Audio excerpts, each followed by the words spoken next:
the life cycle of Plasmodium, or this is the diagrammatic representation of life cycle of Plasmodium. As we have mentioned earlier, the life cycle of Plasmodium, it involves two hosts, that is mosquito and human being. The vector for malaria is mosquito, and that too female Anopheles mosquito. Why only female and not male?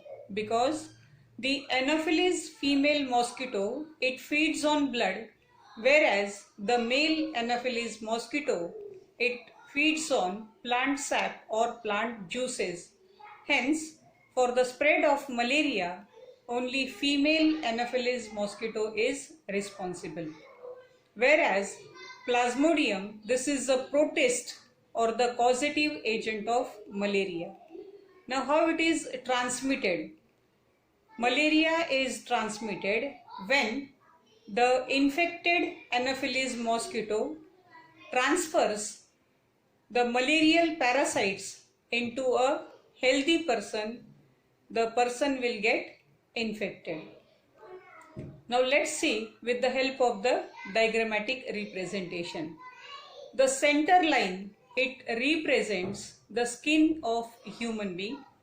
The left part on the skin, that is this semicircle, it represents the life cycle that takes place in mosquito, and the right side of skin, this semicircle, it represents the life cycle of Plasmodium in human being. So the left part, it takes place in mosquito, the right part, it takes place in human beings. So these are the two hosts where the life cycle will be completed. Now this is the skin of human being. Let's say this is Anopheles mosquito or female Anopheles mosquito, which is already infected and it sucks the human blood. During this process, the female Anopheles mosquito, it will transfer the sporozoids. Now these sporozoids, when they will enter into the human blood, they will infect liver as well as erythrocytes. Infection of liver is called as pre-erythrocytic phase, and infection of erythrocytes, it is called as erythrocytic phase. So in human being, there are two phases of infection. This infection, it is called as pre-erythrocytic phase, and this infection, it is called as erythrocytic phase. So when these sporozoids, they infect liver, then they will multiply to form scizones, and these scizones, they will produce merozoites.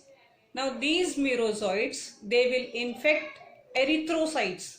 When they will enter into the bloodstream, they will infect the erythrocytes, and these erythrocytes, inside the erythrocytes, the merozoites, they will get transformed into ring-like forms called as trophozoites.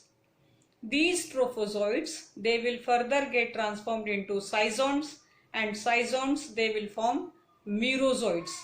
Now these merozoites, they will develop into gametocytes. Gametocytes, it is nothing but formation of gametes.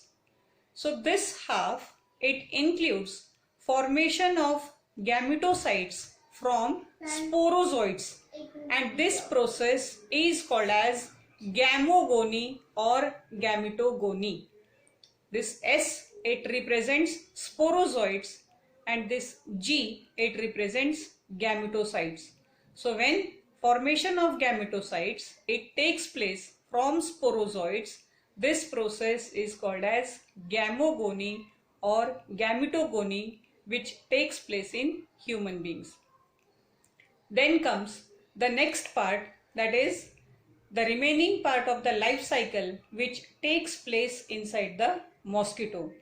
Now when this mosquito, it bites this person, the gametocytes will be ingested into the mosquito.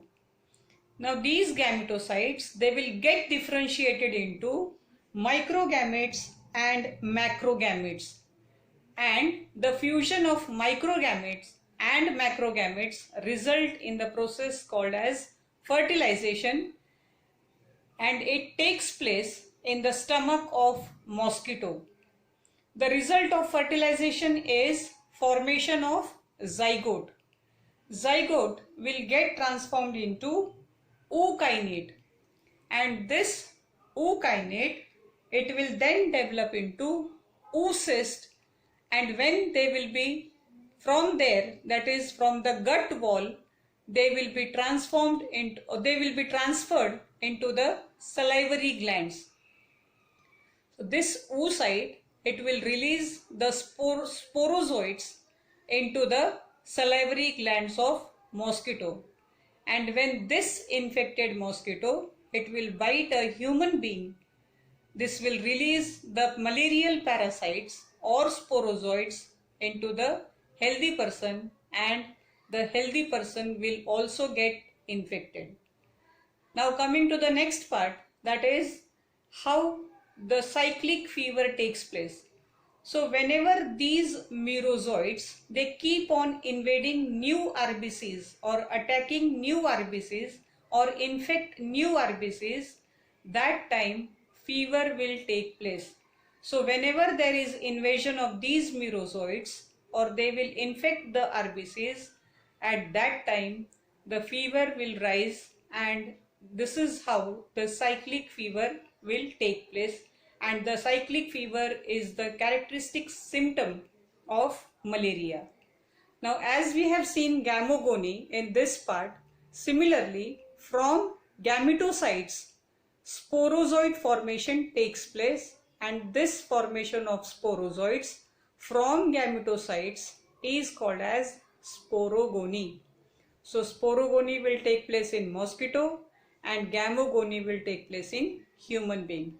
So this is how the cycle will get completed, and the life cycle of Plasmodium will complete its half part in human being and remaining half part in mosquito. So you just have to remember that from sporozoids, gametocytes will be formed in human being, and from gametocytes, sporozoids will be formed in mosquito. So this is all about the life cycle of Plasmodium in mosquito and human beings.